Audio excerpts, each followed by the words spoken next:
Boy, wow. I may struggle to make it through part of this, but you know, this is one of the most extraordinary nights of my life, and I want you all to know that right now I'm filled with basically two emotions. One is just incredible gratitude to all of you and to all the people I met this year. And the second is the deepest resolve I've ever felt in my entire life.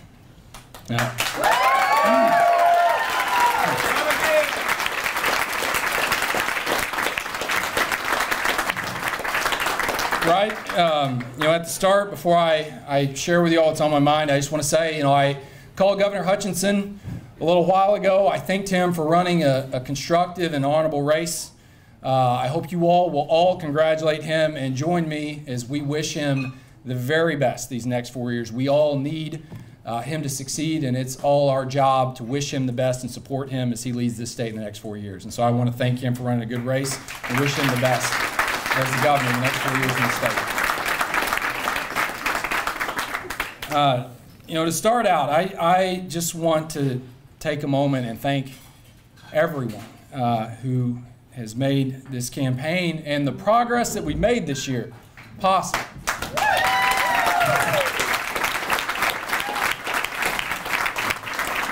I, of course, have to start by thanking my brilliant and extraordinary wife, Melanie Prince.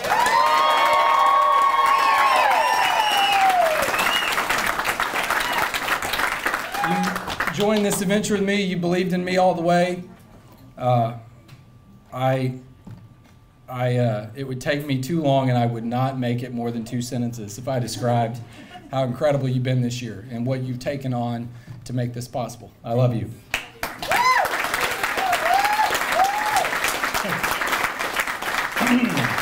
He's not here tonight, but of course I've got to thank my son Duke, who's the cutest campaigner ever. And I know they're here, but I can't see them. I have to thank my parents, Duke and Becky. They are the best grandparents ever, but they're also the best parents I could have ever had. You all have not just loved me and supported me, you've set an example. It's made me who I am.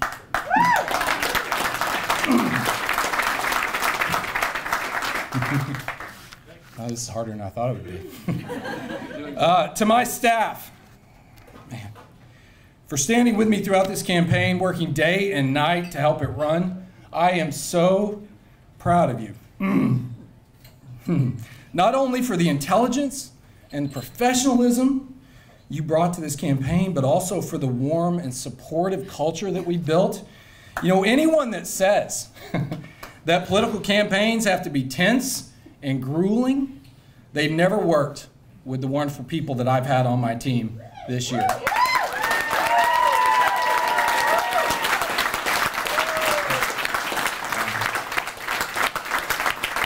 I want to thank the chairman of the Democratic Party in Arkansas, Chairman Michael John Gray, and the entire Democratic Party of Arkansas here. Chairman Gray is here somewhere. You all have been incredibly supportive from even before I decided with Melanie to jump off this crazy cliff. I'll never forget it. Thank you. And you all are tremendous. I want to thank every single supporter, every donor, every volunteer, everything that you've done for this campaign. It has been one of the biggest honors of my entire life to fight with you all for this state's future this past year. And one day soon, we're going to do it again.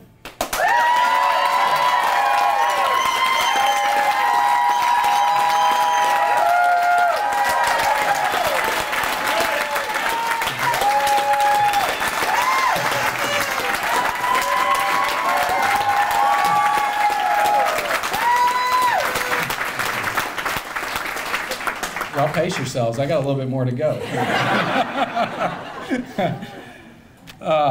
And last but not least, I want to thank everyone that I met on the campaign this year. Everyone that allowed me to introduce myself, to share my ideas, and to share with me theirs. I'm a better man because of everyone that I've met this year. And, the folks that I met this year have restored my faith that people in this state and in this country, we have far more in common than we do the things that divide us. And it's restored my hope and my vigor, and it's given me what I need to stay in this fight from now on. We didn't win tonight,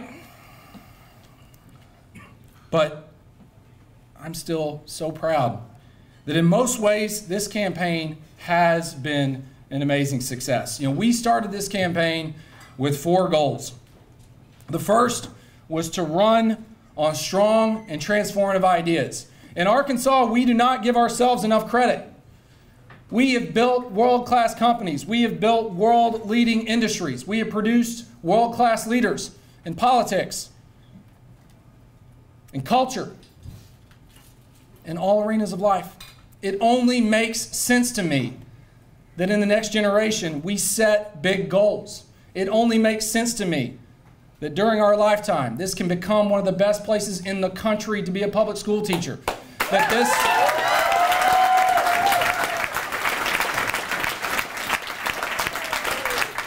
That Arkansas can be a national leader in building and growing businesses in small towns, that we can crush childhood poverty, that we can make health care affordable and accessible for everybody. And everything that I've experienced this year has deepened my faith that we can do exactly that if we stay in it. Our second goal, we wanted to run a race that was defined by its honor and its integrity. Our country needs every single example right now that it can get of constructive, smart, honest leadership. And I'm so proud of every single person on this team and in this room who set that example this year. Melanie and I started this race with the idea that we would run it in a way that in 10 or 20 years, when our son Duke looks back on it, he could be proud. And we've done that. And I thank you all for the role you are playing in it.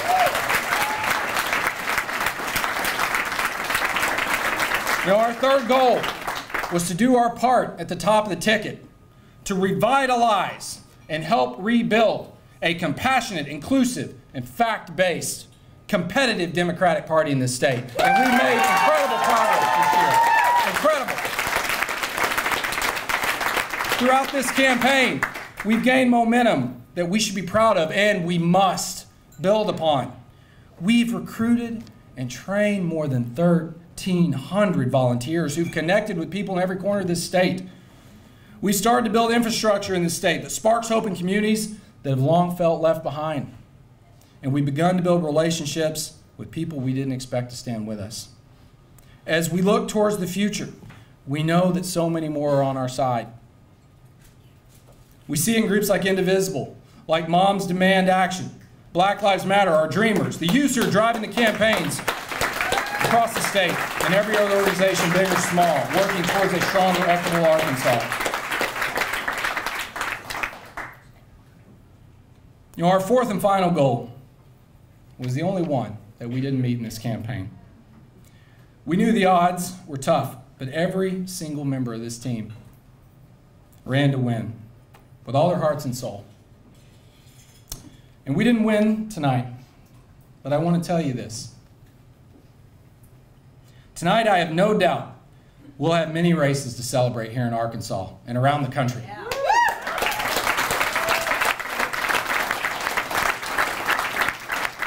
And over the last year, I want you to know, I have become certain that in a few short years, Arkansas will have a compassionate, inclusive, reality-based Democratic Party that will once again win far, far more races than it loses. The only question in my mind is how fast it's going to happen. And that is up to every single person in this room and that can hear my voice tonight. I believe this because I've seen and I've heard our ideas resonate with thousands of Arkansans in every single county in this state. I know this because I've met so many phenomenal citizen leaders that have run for office here in Arkansas this year. educators, nurses, cancer survivors, foster parents, nonprofit leaders. Some of them are running in races that haven't been contested in decades. And they're reintroducing politics to tens of thousands of Arkansans that have concluded, wrongly, that nothing good can come from it. These people are not going away. Finally, I believe this because this year I've seen what I've known all my life as an Arkansan. If we can rebuild a party that shows up in every zip code, that demonstrates respect and humility, that makes politics about ideas again, rather than endless commercials, mailers, and this year text messages, anything is possible. You know, I want to tell y'all one story, and then I'll wrap up. About 2 weeks ago, seems like 3 months ago, I was in a donut shop in Malvern, Arkansas at 6 a.m. in the morning. And me and a couple of great members of my team walked into this shop, and there were only 2 people in there. 2 older white gentlemen, probably, I think they told me they were about 77, 78 years old. Not exactly the Democratic Party's core demographic right now. But I sat down and talked to these gentlemen and listened. And they asked me a few things, and one of them asked me what I believed about the minimum wage initiative on the ballot. And I told them I supported it, and I said a few things about why I did. And I didn't know when I told him this that this man owned the donut shop we were in. And he didn't like that answer. And over the next 6 or 7 minutes, he proceeded to tell me emphatically why he didn't like that. And I listened to him. I shared my own thoughts here and there, but mostly I just took it in and looked him in the eye. And after a few minutes, he stood up and walked off to a table that had filled up with some patrons in his establishment. And I thought to myself, well, you can't win them all. But before I left, I went over to refill my coffee, because I needed it that day.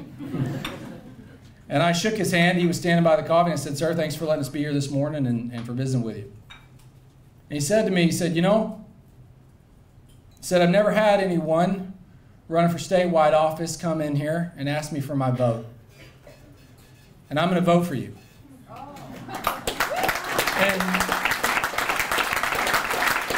And I share that with you tonight, not to give you a warm and happy story. I share it with you because I learned for the 100th time on the campaign an important lesson.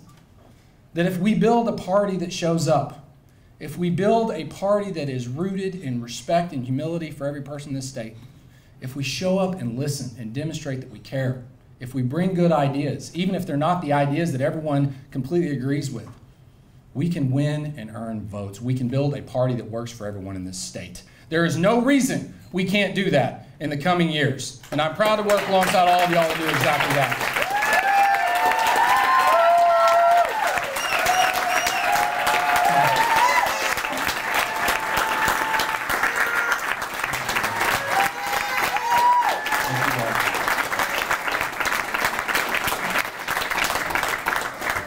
I just want to share one last thought, and then I am going to wrap up.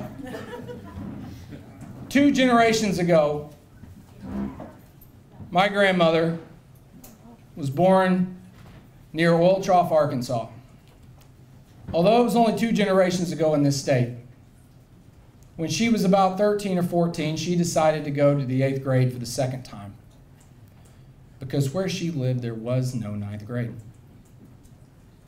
2 generations later, her grandson got to graduate college, got to go to work for NASA, an organization that didn't even exist when she was my age, 40 years old.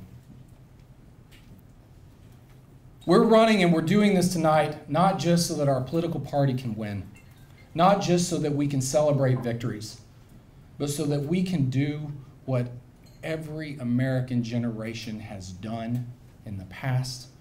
Not just create a better future, not just scratch out a little bit more opportunity, but set each generation up to do some things, at least 1 or 2, that we cannot even imagine yet.